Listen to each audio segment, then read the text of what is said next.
So what is a valid order block? For those of you who trade order blocks, many of you guys still take losses. You guys still get stop losses being hit on order blocks. Why? Because not all order blocks are valid order blocks. Or not should I say valid order blocks. Not all order blocks are high probability order blocks. So what makes a high probability order block? Number one, the first thing you would want to happen for an order block to be valid is you would first want to see a raid on liquidity. You would first want to see a raid on either buy stops or sell stops. You would first want to see liquidity being raided. In this instance, as you guys can see, we had a massive pool of liquidity here on the 1 minute. We had a massive pool on liquidity here on the 1 minute time frame. What happened then was we had on 8:30, you can see this was 8:30, about 8:30 was here. 8:30 was about here for the New York Open.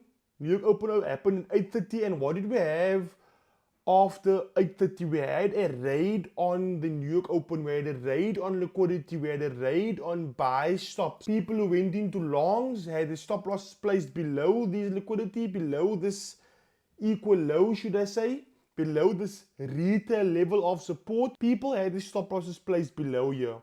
What the market did was the market raided these stop losses. The market took out liquidity, and we then had a market structure shift with displacement to the upside. So as I said, for an order block to be valid, we need a raid on liquidity first. So we had the raid on liquidity. We then need a market structure shift into our desired direction. As you guys can see here, we then had a market structure shift after the raid on liquidity. We then had a market structure shift. We then had a change of character that happened here. Let me mark it out for you.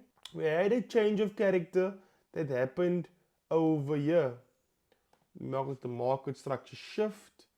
We had a market structure shift that happened over here. After market structure shift happens, what we want to do is now our order block becomes valid. Why? Because we had a raid on liquidity, we had a market structure shift, and when we had the market structure shift, or when we had a displacement, what did we leave behind? We left behind a fair value gap. We left behind a beautiful fair value gap. Just mark it out for you. We had a beautiful fair value gap there was an imbalance basically that was left after there was a displacement. After there was a displacement or a market structure shift to the upside. Now this becomes a valid order block, and as you guys can see, it would be a beautiful entry of this valid order block. Why?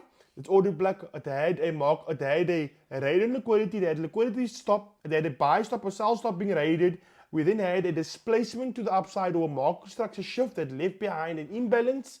The market then pulled back beautifully to the order block that was coupled with a fair value gap, or it was coupled with a imbalance. The market pulled beautifully and respected it, and we rallied from there. So guys, in order for you to trade valid order blocks or high probability order blocks, you need to have these three things. Number one is raid on liquidity. Number two is a market structure shift or displacement to the upside or to the downside. And then we need to wait for the market to pull back to that valid or high probability order block. There has to be an imbalance above it as well. There has to be a raid on liquidity, and it has to be in a premium or discounted zone. This makes it a valid order block.